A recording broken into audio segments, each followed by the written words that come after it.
Today we are going to discuss about the anatomy of middle ear. Before we learn about the anatomy of middle ear, let's understand the term middle ear cleft.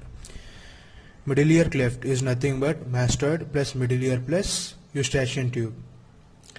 The connection between the middle ear and mastoid is called adductus. The adductus open on the posterior wall of the middle ear. The eustachian tube opening is located on the anterior wall. The volume of mastoid is approximately 5 ml, whereas middle ear is 1 ml. So the volume of middle ear cleft is the combined volume of this both, that is 6 ml. Now that we have learnt about the middle ear cleft, let's start discussion of our main topic, middle ear. We have already discussed about the external ear, external auditory canal and tympanic membrane on our previous section. Now this is the middle ear. Tympanic membrane forms the lateral wall of the middle ear. Now this tympanic membrane divides the middle ear into three parts: the area in front of the tympanic membrane, area below the tympanic membrane, and the area above the tympanic membrane. The area above is called epitympanum. The area in front is called mesotympanum. The area below is called hypotympanum. Epitympanum is also called attic.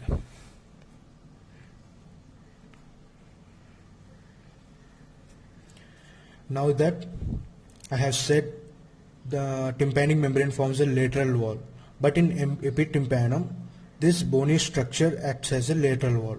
This bony structure is called scutum. Now remember, the erosion of scutum is a characteristic CT scan finding of cholesteatoma. The roof of the middle ear is separates middle ear from middle cranial fossa.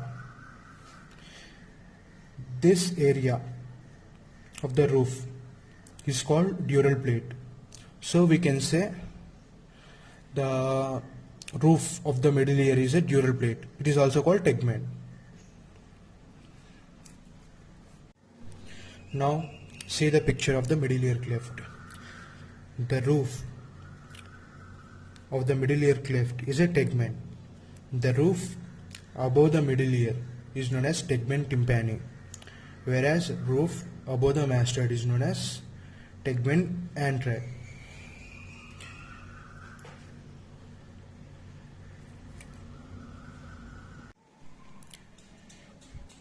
In this rough picture, we can see the tegmen is not flat, it is bulged. This bulge is due to the superior semicircular canal. Now let's discuss the middle ear in cuboid form for the better understanding. The lateral wall of the middle ear consists of the tympanic membrane. The roof is mainly formed through tegmen or the dural plate. The anterior wall consists of the two openings. The upper small opening is the canal for tensor tympani, and the opening below is an opening for the eustachian tube. Now what we are going to do is we are going to open the middle ear. Now we know that the middle ear consists of three ear ossicles: malleus, incus and stapes. The foot plate of stapes covers the oval window. Below the oval window, the medial wall consists of round window. Here, the upper one is the oval window, and below the oval window, this is a round window. We know that the anterior wall consists of the canal for tensor tympani. Through this canal, tensor tympani muscle originates and reaches the hook. This hook is called processus cochleariformis. through which it goes around and reaches the lateral handle of malleus. We can also see the horizontal segment of the facial nerve. This horizontal segment is actually a temporal segment. It is present inside the temporal bone. In temporal bone, this horizontal segment travels through a canal. This canal is called fallopian canal, the longest canal among all the cranial nerves. This canal length is approximately 27 millimeters. Above this canal, we can see the dome of the lateral semicircular canal. Here, this lateral semicircular canal can be seen above the horizontal segment of the facial nerve. The dome of the semicircular canal is the most common site for the labyrinthine fistula. Labyrinthine fistula is nothing but the leakage of the fluid from the inner ear to the middle ear. Please note down the contents of the medial wall. In our previous section, we discussed that the tip of the handle of malleus pulls the tympanic membrane backwards. So it's not flat. The medial wall is also not flat. It is bulged inside the middle ear cavity. This bulge is due to the first turn or the basal turn of the cochlea. So the narrowest part of the middle ear is mesotympanum, that is 2 mm, whereas epitympanum is 6 mm and hypotympanum is 4 mm in diameter. In surgical position, the medial wall becomes the surgical floor. So the depth is taken as the depth. So the shallowest part of the middle ear in surgical position is mesotympanum. Now the posterior wall of the middle ear. The posterior wall of the middle ear consists of vertical segment of the facial nerve. The vertical segment of the facial nerve. The vertical segment of the facial nerve gives rise to a branch which penetrates through the posterior wall and reaches the anterior wall and leaves the middle ear through a canal known as canal of Fugger. The posterior wall also consists of a opening. This opening is called adytus. Adytus connects the mastoid and middle ear cavity.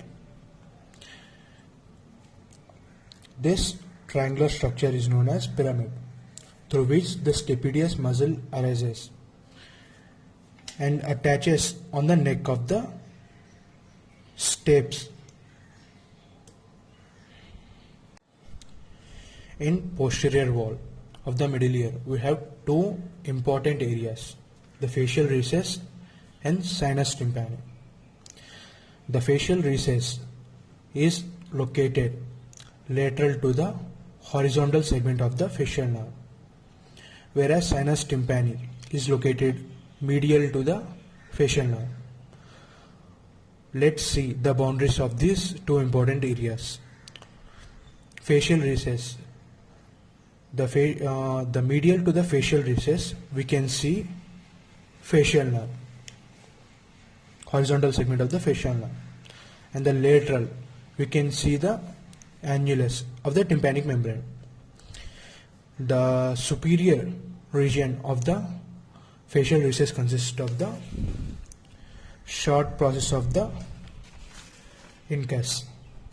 Inferior consists, it has the chorda facial angle.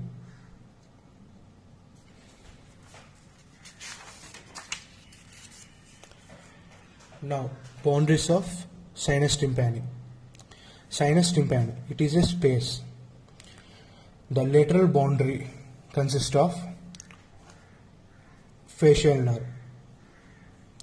The posterior consists of the posterior wall. Medially, it consists of a medial wall. In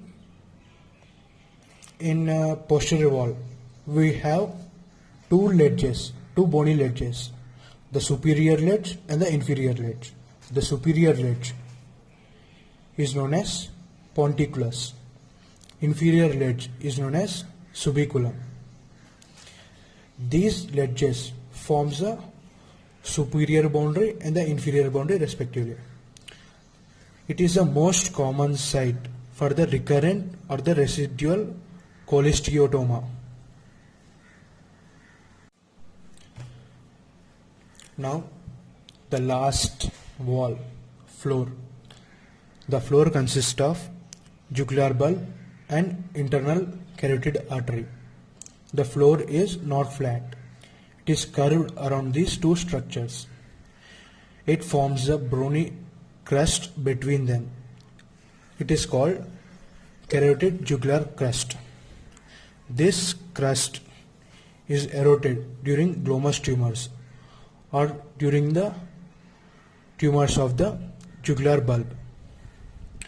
To differentiate them in CT scan, the contrast is given and identification of these two different structures is done by the presence of this crest. Unable to differentiate these two structures due to erosion is known as Phelps sign. It can be seen in the conditions like glomus tumor. Contents of middle ear. The middle ear consists of two muscles and three ossicles. Muscles are tensor tympani muscles and stapedius. Tensor tympani originates from canal from tensor tympani, whereas stapedius arises from pyramidas. Tensor tympani is supplied by the nerve, mandibular nerve, whereas stapedius is supplied by the facial nerve. This ossicle, it is a malleus. This one is incus. This is a stapes.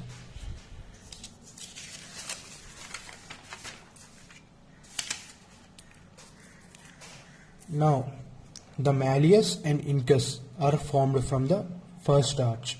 The first arch gives rise to a cartilage known as Meckel's cartilage, which in turn gives rise to malleus and incus. Stapes is formed from the second arch. This arch is also known as Hyade arch. This arch gives rise to a cartilage known as Ricketts cartilage, which in turn forms the ossicle stapes. This cartilage does not form the whole stapes. The footplate of stapes is formed from the otic capsule. The remaining part is formed from this Ricketts cartilage. The three ossicles reach the adult size at the 15th week of the intrauterine life and reach the adult configuration at the 20 weeks of intrauterine life. Now, remember, in the inner ear we have cochlea.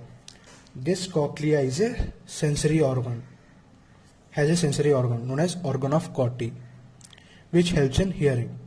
This hearing starts at 20 weeks of the intrauterine life and reach the adult configuration at 25 weeks of the intrauterine life. The type of joints present between these ossicles are the synovial joint. Between the malleus and incus, the joint is saddle type of the synovial joint, whereas incus and stapes consist of ball and socket type of the synovial joint. In chronic infection, the ossicles undergo erosion. The most common eroded part in ossicles is lenticular part of the incus. This lenticular part of the incus. And the second most eroded part is the body of the incus, or the long process of the incus. Now the last eroded part is the foot plate of stapes. The reason for erosion is due to the delicate structure. Previously it was believed that it was due to the insufficient blood supply.